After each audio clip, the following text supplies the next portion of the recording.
Tout le monde a forcément son avis sur la peine de mort, sur la peine capitale. Son abolition est le plus grand combat d'Amnesty International et on en parle aujourd'hui avec Bernard Labaille. Bonjour. Bonjour. Alors vous êtes membre d'Amnesty International, oui. pardon. Il n'y a pas si longtemps que ça, la peine de mort était encore d'actualité ici, chez nous, en France. Elle a été abolie en 1981. 55 pays continuent en revanche à condamner à mort des personnes. Et j'aimerais vous demander... Et surtout, 57 pays à condamner à mort sur l'ensemble du monde. Hein, oui, tout à fait. Tout à fait. Pas en France seulement. Pourquoi Amnesty a fait de la peine de mort l'un de ses principaux combats ? Parce que c'est un combat de toujours. C'est un combat qui a commencé au XVIIIe siècle et qui s'est poursuivi par la suite avec, pendant longtemps, peu à peu d'avancées. Hein.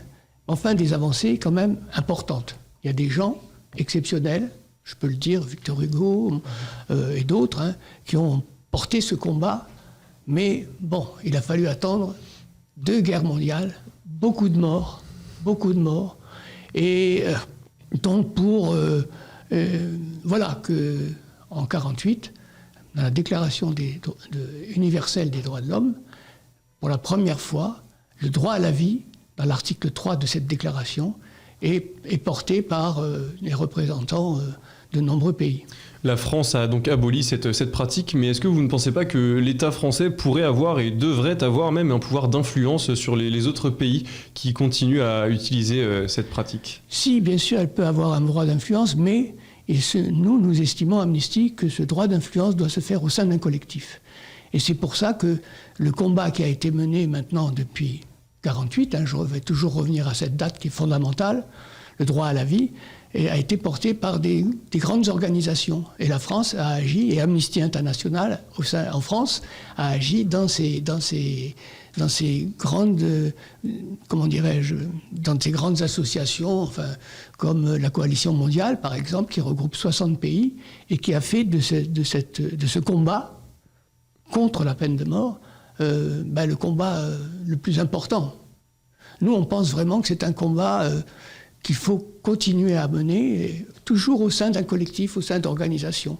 Et d'ailleurs, il y a chaque année une grande manifestation à l'échelle de la planète sur justement pour alerter les pays et faire avancer cette lutte. Alors parmi ces pays, il y a notamment l'Égypte avec qui la France entretient de très bonnes relations commerciales et qui continue à utiliser la peine de mort. Pourquoi la France et l'Europe en général ne profitent pas de cet avantage commercial, si on peut dire, pour aller vers l'abolition en Égypte ? Parce que c'est très compliqué. C'est très compliqué. Nous, évidemment, on l'exprime très clairement. On est d'abord contre la vente d'armes et on est contre la peine de mort, qui est quand même c'est un des pays qui exécute le plus, qui condamne le plus et qui exécute le plus. Donc on le fait savoir. De là à dire qu'on peut intervenir, on peut intervenir au sein des assemblées. Mais c'est par des rencontres de certaines personnes. Ça se fait comme ça. On peut pas. Sur la vente d'armes, par exemple.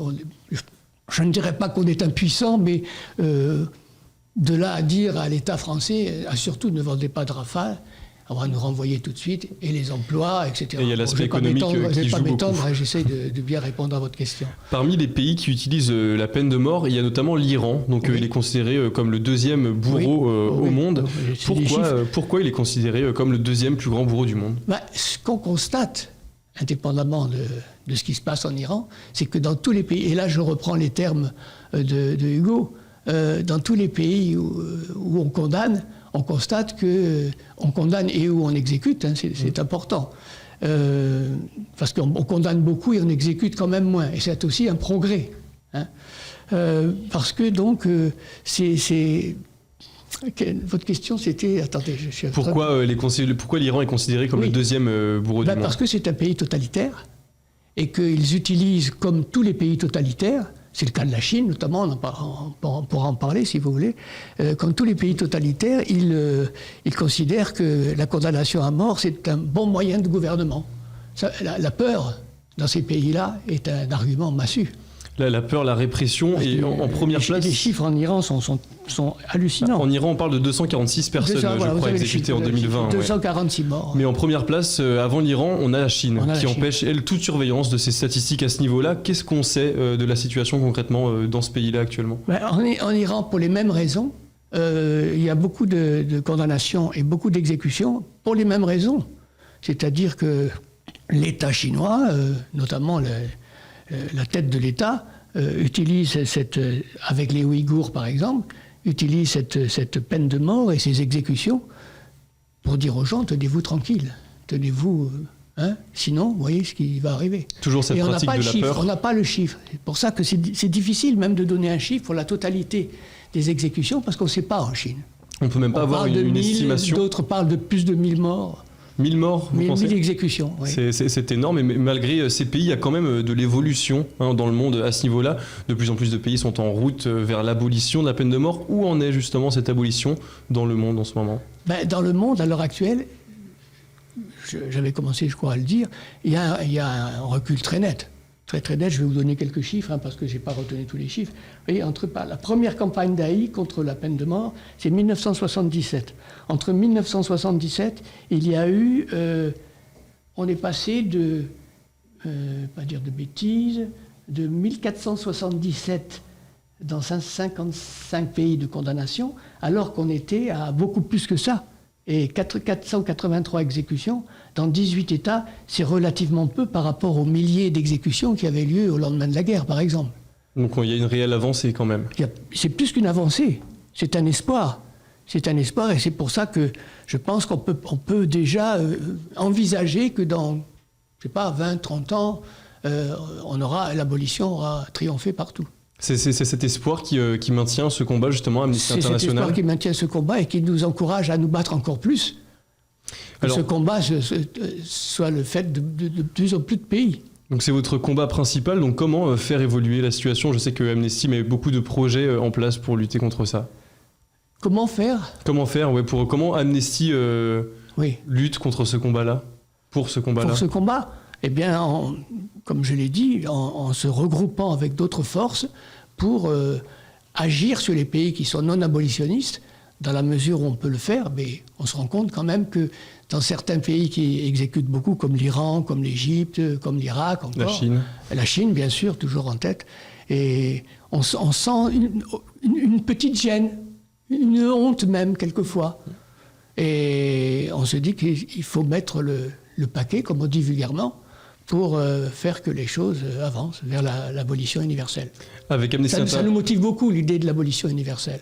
Justement, avec Amnesty International, vous venez beaucoup en aide à des personnes qui sont condamnées à mort dans certains pays, donc notamment en Iran par exemple.